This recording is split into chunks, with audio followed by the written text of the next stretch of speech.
there are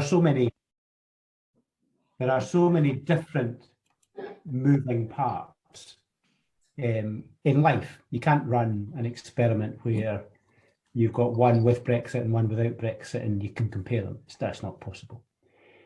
So the pandemic has had, as with the rest of politics, has confused the situation about Brexit. And governments have got an almost a protective ring as a result of the pandemic. I can't understand why, I won't name the parties, why some parties continue to remain popular when they've made a lot of mistakes. But I think the public in general are quite forgiving when there's been national trauma like there has been with the pandemic. And the pandemic has then also it just suspended life for quite a long period of time. So just when we were about to feel the full consequences of Brexit, everything was thrown up in the air and the world stopped. So in some ways, it gave the government an opportunity to smooth out some of the rough edges, as they would see it, of Brexit at the time. I think the chaos that we saw down on the English Channel would have been amplified, not just for that short period, but over a much longer period of time, and it would have been more fulsome. But when the pandemic came along, effectively trade stopped. So in my constituency in Pitt and Weem, the fishermen there who are pulling in the prawns and the scallops and the crabs for the markets in Europe, their markets stopped, so they weren't having to export them. So it didn't really matter that the transport channels into Europe weren't working anymore as a result of Brexit, because nobody was buying the stuff.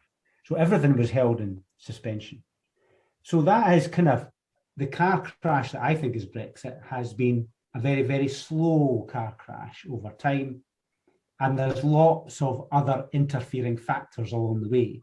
So the public are saying, well, I don't know whether what I'm feeling now is the result of Brexit or the pandemic or anything else.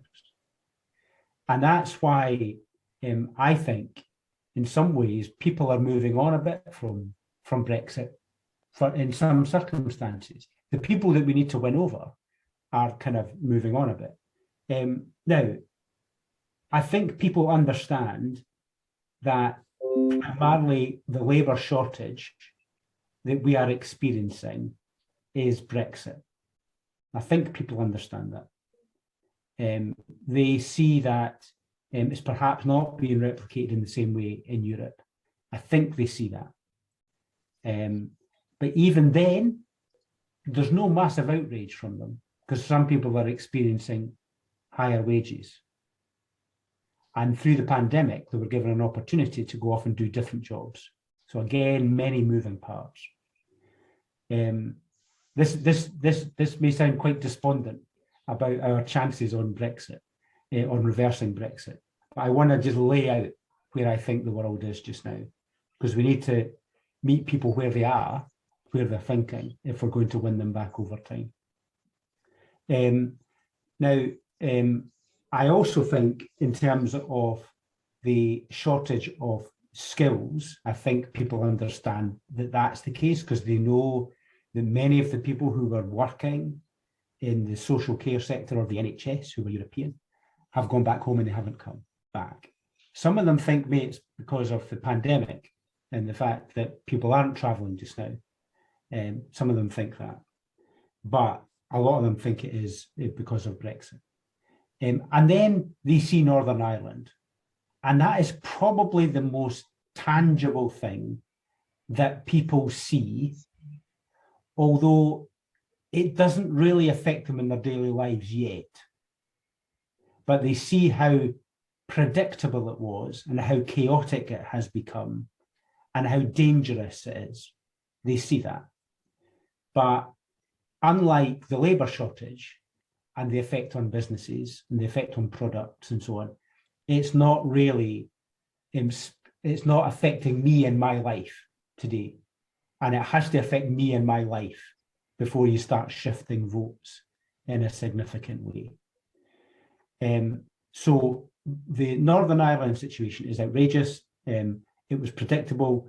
To now blame the protocol, which they first proposed, is astonishing cheek, but such as Boris Johnson's government. So how do we move forward with this? I think we continue to make the case about the problems, the real life problems that are being caused by Brexit, but in a way that is seeking solutions rather than, and you have to, in the passing, you have to say, yes, of course, this was a consequence as was warned about Brexit, but you have to seek solutions because the public want to hear you coming up with an answer to this because they're not ready, just like, forgive me if those who support independence, just like the public aren't ready for another referendum on independence. They wouldn't want to go back and another referendum in Europe yet because we're in the middle of a pandemic. So we have to just, on a consistent basis, point out the consequences of Brexit and what the solutions are. So, for instance, Liz Smith, Conservative MSP, Mid Scotland and Fife, very reasonable. She and I are working together just now to try and get the cap on the seasonal workers pilot, which is set at 30,000 workers. We're trying to get that lifted. Now, she is prepared to say that this is a consequence of Brexit and that the UK government need to lift the cap and put it up to 60,000. They need to give businesses sufficient notice.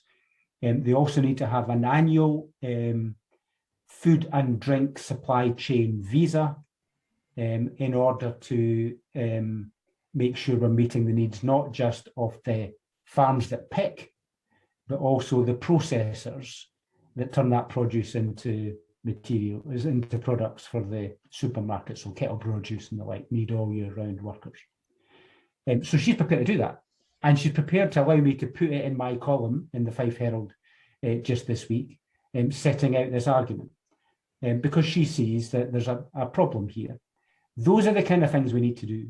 And if over time it builds up to being an obvious problem, that there are so many problems with Brexit that we actually need to look at the whole thing again, then that's what I hope the public will be convinced about. Now, my actual hope, my more realistic proposition just now, is that I think we may end up with something that acts and looks and smells like the European Union, but isn't the European Union. We may end up with standards that are almost exactly the same. We may end up with a sufficiently relaxed immigration system with countries in Europe that allows people to move freely between them. We may end up with the ability of workers to come back, and it's valued that they come back. We may end up with all of those things because actually it is in our interest to be reasonably assimilated with the European Union because we've got so much in common with the European Union. So without actually being in the institutions, I think we may end up with something that's quite similar, because the pressure in the world is for countries to come together, to break down trade barriers, to work in partnership. That is the direction of the world. And therefore, I think we may end up by making all these arguments about the shortage of workers and the real life impact that it has on us, the inability to resolve the issue in Northern Ireland and the trading freely with countries and companies in Europe. I think by pointing out all the practical disadvantages, I think may end up breaking an awful lot of the barriers down that allows us to effectively be like we're in the European Union without being in it. And then people will say, why can't we have a say about what happens in the European Union? Yeah. And therefore, we're back into the democratic question. So I think we may end up going full circle, which sounds incredibly frustrating. We may end up not being, in the long run, in a position that it's not that different from what we had before.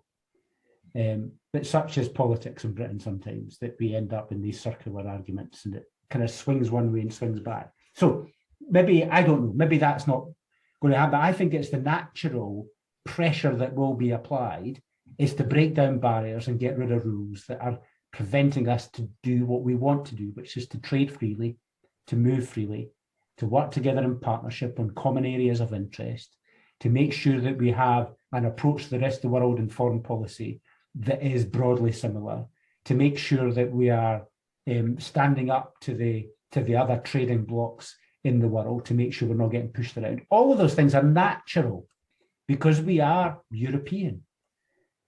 So that's where I think we may end up. And that's what, if you look at where Britain is trying to go over the Northern Ireland Protocol, is effectively to go back to the position that we were in before. The whole thing to me is just depressing because it's such a useless waste of energy. To have to go through all these arguments again to make it obvious that it's actually of benefit to everybody in the United Kingdom just to work closely with our neighbours in Europe. It's a sensible thing to do.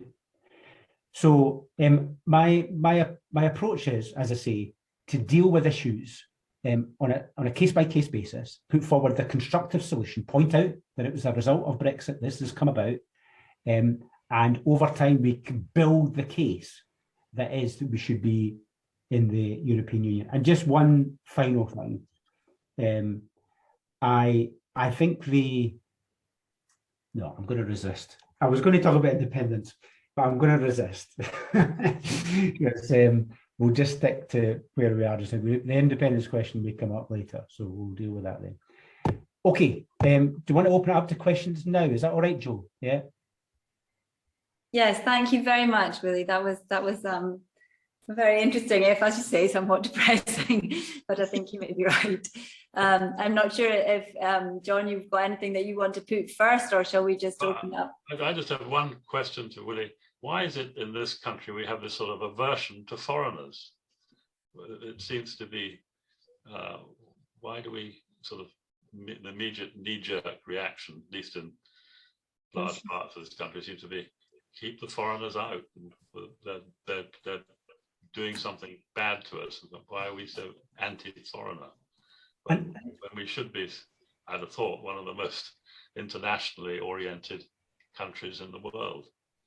I think that is depressing, John, but I don't think it's true everywhere. If you actually think about, for instance, in North East Fife, the number of Europeans that live in North East Fife, you would think there would be great attention, but there's not. People like the fact that there are so many European people living in North East Fife. We rub along quite well together. And we even allow the Americans to come into St Andrews. We're that tolerant. So I don't think it's universal. There is amongst some, and actually I think this worker crisis shortage will actually help the case for kind of internationalism, because people see it. I can't get my granny the care package that she needs. I can't get, the farmer can't get the berries picked. We can't get the goods that I want transported. All of those things are practical things that people are going to miss. And it's because we've not got enough people in this country to do these jobs. So I think it may just change it. And for me, the whole Brexit thing was actually more than just about the institutions of the European Union. For me, it was about how we carry ourselves. What kind of country are we? Do we want to be partners or do we want to be separate? So it's as much the following immigration policy that concerns me as the fact that we lost the vote on Brexit.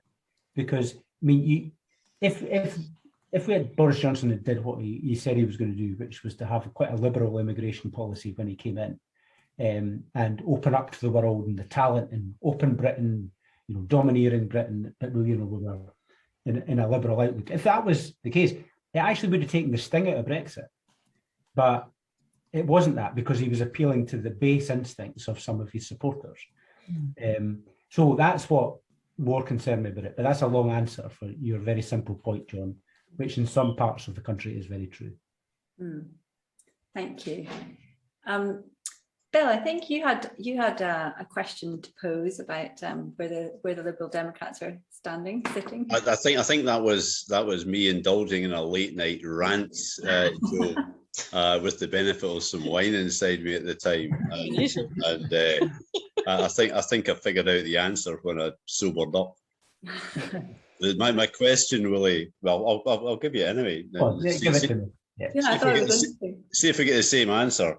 The Liberal Democrats in the UK not only provided the coalition government under Cameron with its majority, but then following on that, really with Boris, with the 2019 election, couldn't reach any accommodation with Labour in terms of even the electoral pacts, even across the different parts of the country. I found that disappointing once, but to be disappointed twice was particularly galling. And why is that? Why I suppose I kind of feel that the Liberal Democrats are being used as a means of splitting the left, or should I say the non-right of British politics. They are two quite different situations, but you've drawn the two together, but I think they are two different situations. You'll see from my general approach, if you've read and watched anything that I've said, that I actually think the future of the United Kingdom and Scotland is very much dependent on the success of Labour and ourselves. And the reason why I say that is that just now, Labour are suffering from the same problem that we suffer from in Scotland, is they might like us, they might think we've got brilliant people and brilliant policies, but they don't think we can win. And there needs to be a confidence that there is a progressive alternative for Scotland, other than what I would describe as the two nationalist parties who are polarising the country. I'll give you an example. There's a lady up in Aberdeenshire contacted me during the last election, and she said, all my friends, all of them are Liberal Democrat, but none of them vote for you. She said, half of them vote Tory to stop the SNP and the other half vote SNP to stop the Tory. And I say to them, just stick together and we might win. And they just don't believe it. And that's our responsibility, is to build up the strength and the relevance, but that won't be done by ourselves. It has to be with the Labour Party. And the Labour Party, I think, has changed quite dramatically. And that's the 2019 point. I don't quite recall how we rejected working with Labour in 2019. Jeremy Corbyn was the leader, and that was a major problem. But I think the relationship with Keir Starmer is much stronger. In 2010, basically Labour had just run out of steam. The numbers wouldn't work. There was no way a coalition could be formed. But don't get me into defending the coalition, because we all know how difficult it's been for our party, and some of the policies were damaging to the country. I recognise that. So I'm not going to get into defending the country, the coalition. But we did come together at a time of national crisis when there was financial collapse and we needed to have stable government. That's what we thought at the time. But the numbers simply just didn't add up. And to be honest, Labour didn't want it in 2010. Labour had run out of steam. I saw them, I listened to them at the time. They ran out of steam. So they're two different situations, Bill, but I think you get from the sense of where I am, that I think we need to build a progressive alternative for Scotland and the UK in order to make sure that we can remove Boris Johnson from power, but also secondly, that we can have a Scotland that I think isn't dominated by the polar opposites on the constitution, because I think it's damaging the country. Does that help? I should have come to your party when you were drinking. I think it was a very small party, but you'd been very welcome. I suppose my my disappointment was much more with the 2019 election, where I felt that there was, I could understand the situation in 2010, but the 2019 election, where I felt as though there was a crying need for this, and I rather hope that it would be evident to all the parties on the left of British politics, but it was not to be. And I suppose it brings into question, so long as we have a first past the post system, we have to deal with the realities of the electoral arithmetic. And so long as one, the right of British politics is able to play that game, and the left of British politics seems to be incapable of playing that game, the result is depressing. No, I agree with, I happen to strongly agree with you, Bill. I strongly agree with you. But there are some parts of the country, the Labour Party would never ever win. They would never win North East Fife, for instance, not a chance. But there are some parts of the country, to be frank, we are not able to win. Now, it's how you organise that is the question, because not every single person who votes for Liberal Democrats would transfer their vote to the Labour Party if there was no Liberal Democrat candidate. Some of them, I'm afraid to say, would go Conservative. So in many places, it actually helps the progressive side if there is a Liberal Democrat candidate, because we're able to pull over. Now, in fact, I mean, the most successful time the Liberal Democrats have ever had is when Labour were doing incredibly well, because the fear of Labour among soft Conservative voters almost evaporated. And in places like North Cornwall, where I used to live, they came to us in droves because they didn't fear the Labour Party anymore. So it's a complicated picture, but I'm absolutely with you. I think there does need to be an understanding. How that is executed is a little bit more difficult. In the past, Labour have been dead against it, openly dead against it. I think Tony Blair was a bit more sympathetic to it, but subsequently it's been hard. But I don't want this to be dominated by by this question. But I think, Bill, you'll not get much disagreement from me. It's just how you do it. Okay. You think there's a centre-right nationalist element in Scotland, which has a role, could potentially have a role to play, i.e., soft conservative nationalist, potentially? There's it's interesting. Let me answer in a slightly different way, John. There is it's interesting, the Conservative strategy in Scotland now. You'll have observed it, but I thought it was a core vote strategy, but it's not. It's actually, they are appealing to, let me describe it as the anti-woke, I sum them up as working class, rangers, oil workers, most fishermen, but they lost them, working class, a lot west of Scotland, so there's that kind of group of people, but there's quite a lot of those people still vote SNP, and they are trying to divide politics in Scotland in a different way. Now, I think it's dark and depressing, but that's where they're going, and it's quite interesting. I actually thought the last election, the 2021 election, it was really, I thought the Conservatives had no desire whatsoever to try and gain government. All they wanted to do was get all the unionist votes together under their banner. That's all they wanted to do. And no matter how much damage that did to the United Kingdom, that's what they wanted to do. And I think I didn't give Douglas enough credit. I think he was going after another group of voters that really weren't in my on my radar. Kieran Andrews wrote an interesting article in the Times a few weeks ago, which sets this out, and I think he's right on the money. They have got a strategy. It's still not a government strategy, but they are trying to expand. But it's not the kind of Ruth Davidson approach. Certainly far from that. Right, I think Paul had a hand. Yeah, I was going to bring it back to Erasmus. Yeah, and the potential for Scotland to have their own Erasmus type scheme, we had the MSP from Glenrothes, and she was very enthusiastic about this. Would the Liberal Democrats be interested in pushing this? Because I know there is a scheme in Wales which seems to have cross-party support, which I think the Scottish scheme would seek to be very similar to. Yeah, yes is the answer, Paul.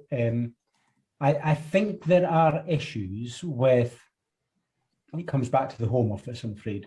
I think there are some issues around that. I mean, Scotland has put, has got a budget for European students to come to Scotland. I don't quite know how different the Welsh scheme is from that, but I am told we wouldn't simply able to go back without the agreement of the Home Office to the full Erasmus type scheme that there was before. So I would very much like to do that. But I'm keen to support it, and I have supported it. I've done a bit of work, but I'm not quite up to speed about where we are with the Home Office and whether the Scottish Government have given up on that or whether they think it's possible and how the Welsh scheme fits into that. But I'd be happy to do some work on that, Paul. In fact, I will write a note down. That would be great, because we did have a meeting, the European Movement had a meeting with the Scottish Government officials who are working on it, but it's all a bit under wraps at the moment, so they can't give us too much detail about it. But we just feel it's the sort of European issue that's affected so many people, that if we want to keep Europe at the forefront of people's minds, being able to talk about Erasmus and what the Scottish Government are trying to do about it when we have our stands out with the public would be great, but we're still waiting for details to put on a leaflet to say this is what the Scottish Government are trying to do. So if you can help push for that to be put into the public domain, I mean, it would be good for the Scottish Government as well, I think. But as you say, it's possibly because of all these hurdles from Westminster. But from what I understood, the Scottish Government officials are speaking directly to Commission officials as well. So I think they're trying to get as much help as possible from Brussels and putting this into place. The reason I mentioned it, it seems to be an open goal for us to shoot into. I think cross-party support would be very beneficial to make sure that the scheme would succeed, because we need to have more and better contacts with European nations, never mind the EU just now. And I think Erasmus was seen as a good thing. The problem was not enough people knew about it. Yeah. I think it's certainly something that would be extremely beneficial to our nation, even as part of the UK, to have each individual of the nations doing something very similar. Even if we don't join Erasmus, we would have a very similar one to give our own youngsters the chances that our generations had to actually go and work and live. And Stephen Gethins was a very good example of that, our ex-MSP, because he'd come through the Erasmus programme. And we need to have more children. And one of our own members had a very successful Erasmus. And again, it opens your eyes to the possibilities and the potential of our youth. Willie, your friend Liz Smith, who's a teacher after all, might be someone you could latch onto for that. Yes. And Willie, the other point I think is really we would really like to highlight is that the government's new scheme was all about students, and it was about students going from here to far away. It wasn't about bringing people here, and it wasn't about all these fantastic new things that were just, we got very good in Scotland at Erasmus for the university student level, but then when Erasmus Plus expanded and we were being able to do apprenticeships and primary school teachers and exchanges and twinning schools and all these things that came with Erasmus Plus, and that was just sort of taking off. And it's so important, I think, that anything that the Scottish Government puts in place also focuses on those bits as well, not just on the students. What is, yes, I'll do all that. What's really interesting actually is the universities were expecting a significant drop in international students, and it's not, it's gone up. They thought the pandemic and the Brexit, they thought it would have a detrimental effect, but it's not. It's gone in the opposite direction. which is posing other challenges because it means they're increasingly dependent on a volatile world and its politics for their finances. So, am I right in thinking, Willie? Sorry, am I right in thinking, Willie, that it's not EU students that have gone up? Yeah, no, it's international students. No, you're right. You're right, Bill. But it is a positive sign that, because there was a fear that Brexit might actually portray Britain as just closed, and it might send a wider message. But that doesn't seem to have happened yet, which is a positive thing. I think the universities have been working incredibly hard to try and convince people that we're still open and and friendly and internationalist in outlook. I think that's the positive sign from it. Billy, could I maybe move to a different topic? Because you talked a little bit about the Northeast Fife fishermen, and there's been this whole transportation issue is big for fishermen. It's big for other people too, particularly the problems of not being able to do cabotage anymore. And I just wonder if the Liberal Democrats have thought about putting pressure on the government to be investing in trying to bring Rosyth back up to a more operational port, so that we've got a slightly more direct route that needs less long haulage. Yeah, I don't know what the finances work out for it. I'm not sure, because it was always the challenge with the Rosyth route was to get, because it was always quite a bit more expensive than the northeast of England. It's a much longer crossing. And yeah, so it didn't, and I don't think it was frequent enough, and therefore the finances in the end didn't work. I can make the case, I can inquire about it. I'm not convinced that it's would actually ease things for the fishermen. The biggest blockage is not getting across the seas, it's getting on the land down to the ports, because there's no HGV drivers. And I would far rather, I think, put most of the pressure on the cabotage situation, but also on a longer term agreement for European workers to come here. I think that's where the pressure should be. But I can make the case for... Yeah, because it might just also be interesting to look at the finances or the pros and cons of the length of the journey up through the UK and the potential for blockage at the channel ports. Whereas if you've got direct access where blockage, there's sort of less through traffic, okay, that's maybe less financially viable, but not having your lorry sitting there for a long time and not having to do such a long journey, there may be a case for it. Because there were proposals for creating a container port at Rosyth. The one at Grangemouth is sizable, but I think that's just a sub-container depot. And I think the ones, is it Felixstowe is the huge one that then transports goods across the world. But I think that's where the non-perishable trade is going to expand. And I think the whole issue about with climate change, I think that might put pressure on the issues that you've just talked about. How do we cut down on the road transport and move more onto the rails and onto the seas, onto water? I think that may be the route that would put more of a pressure on it rather than the Brexit situation. But let me inquire about Rosyth as a Brugger. That green argument there is, I'm not sure I've heard it in connection with this one before. I do personally very much subscribe to it, and it seems to me, Willie, that this is maybe a kind of a longer term thinking which is missing from some of the Scottish government's ambition. Yeah.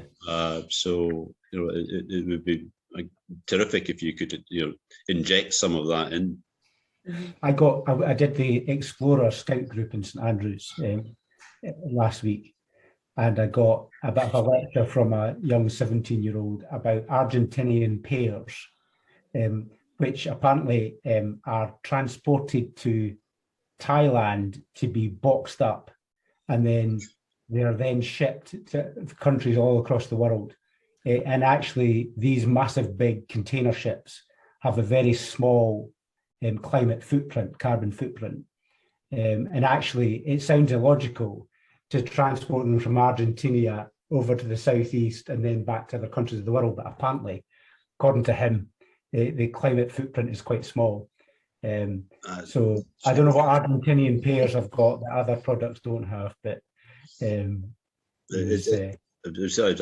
in danger of going off here, but is there not a problem with the carbon accounting processes in terms of maritime traffic? Yeah, I would imagine so.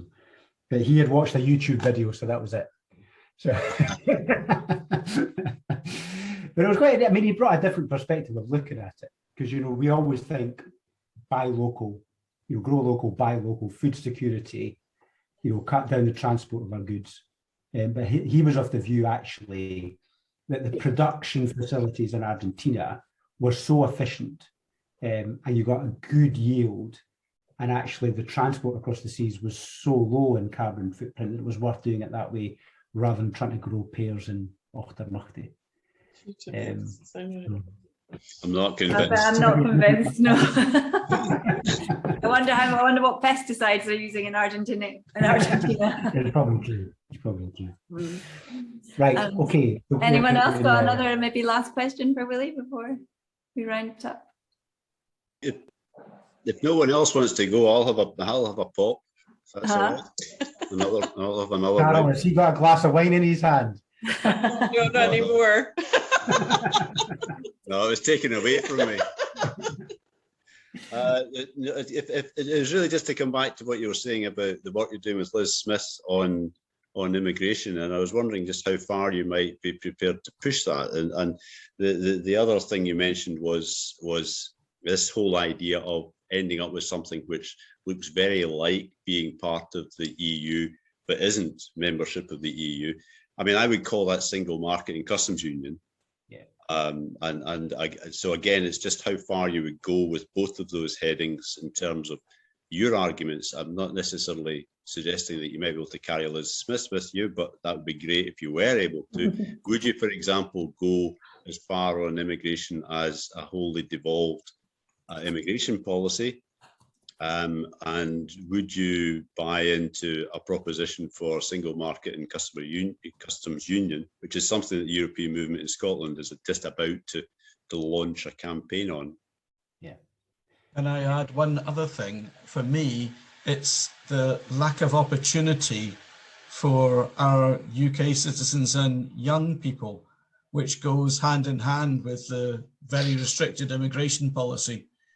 Because it's not just a lot of publicity has been given to musicians, but one of the key factors is the lack of opportunity for engineers, architects, a whole range of different professions and businesses that have missed out dramatically now. And they're probably one of the biggest groups, is the people who went out to Europe to work. So my general approach to this is, I think, seriously, in order to win people over and to persuade the government, you need to deal with it on an issue by issue basis. You need to win the argument for a looser particular immigration policy in a certain area, or you make the case for cutting down the trade barriers, which effectively becomes a kind of a customs union single market. But you don't put names on it, because as soon as you put a name on it, everybody goes think you're trying to reverse Brexit. You have to win the arguments on a case-by-case basis. So that's why I wouldn't put names on it yet. It will come, and it will effectively be that. But the best way to convince people of the merit of something is by actually arguing from their perspective rather than the bureaucratic perspective of the name that comes with it. So for instance, I would never go down to the fishermen at Pittenweem and say, I think we should have a customs union and single market in order to sell your products into Europe. I would say, I want to break down the unnecessary trade barriers that exist between you and France and Spain and other countries in Europe. And this is what I think we should do. Effectively, the end point is exactly the same thing. But I'm not going to convince those fishermen that they were wrong on Brexit. I'm not going to do that. It's the wrong place to start. You've got to deal with it on a case-by-case basis. And that's why we've got farmers, many of them who voted for Brexit, now outraged at the way that they're being treated by the UK government. They can't get enough workers to pick the carrots and the strawberries and the raspberries. They are outraged. They're losing money, significant sums of money. In Northeast Fife alone, it goes into the millions of pounds they're losing because they're not able to pick the stuff that's rotting in the fields. But I won't convince those people that they were wrong about Brexit. I'll convince them that they should put pressure on the UK government to effectively undo the barriers that are causing them so much damage that will lead to the same place in the end. Now, on the point on immigration, there is no point in, as soon as you start devolving immigration in a substantial way to deal with the demographic challenges, you then have an immediate pressure on the border with the rest of the United Kingdom. I'm not being hysterical about, border posts. That's not what I'm arguing. But it's the reason why we have a common travel area between Britain and Ireland is because the British and Irish immigration policies are broadly the same. If Ireland was to suddenly go off in a different direction, then it becomes a problem. If they were to have a much more expansionist immigration policy, there would be real pressure on Britain to say, let's put up more barriers. That doesn't happen. They're broadly the same. So that's where the problem comes. As soon as you start having massive differences on those policies, the more pressure there is on the borders. So now, if you're just dealing with the post-study work visa, that's minimal impact, and that's why we were able to have, a different policy in Scotland before. There was work done with the UK government to convince them of the merits of Scotland having a slightly different approach. That doesn't deal with your demographic challenges. It doesn't deal with the massive shortages that exist in the social care sector and the agricultural sector. We need to do this together if we want to avoid the pressures on the border.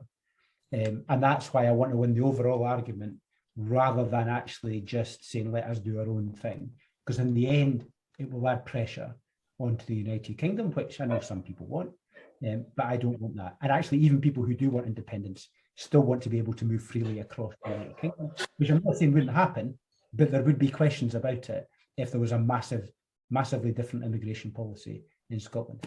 But I just want to finish on, because Joe said I was, and probably I alluded to it as well, that I was quite depressed. I actually think the conditions for winning the argument for closer collaboration and partnership with Europe are there. I think they're strong.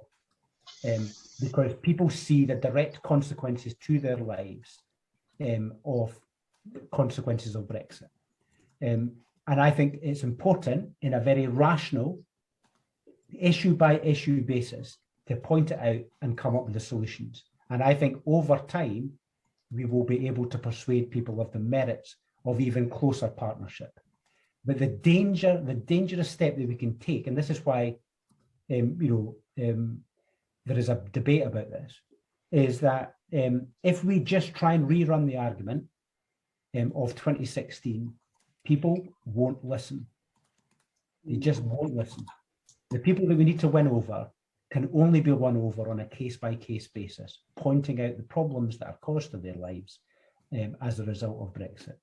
But it has to be done with a solution-focused rather than saying that they were wrong. Which I'm hoping everybody will agree with that. But I strongly believe that that is the way to do this, because it's the practical way, it's the pragmatic way, and I think it's the most successful way. So I am, in some ways, rather than being pessimistic, Joe, I'm actually quite optimistic about being able to persuade people that closer cooperation and collaboration is the way to go. Oh, well, it's very nice to end on a positive note then. I think that's very helpful. And we will try to keep reinforcing that positive message, because you're right, unless you can offer solutions, then just banging on about the damage that's been done, particularly when we didn't vote for it in Scotland, is only depressing people, and it's not going to make them any more useful in our pro-European movement. Yeah. So thank you for encouraging us to be positive.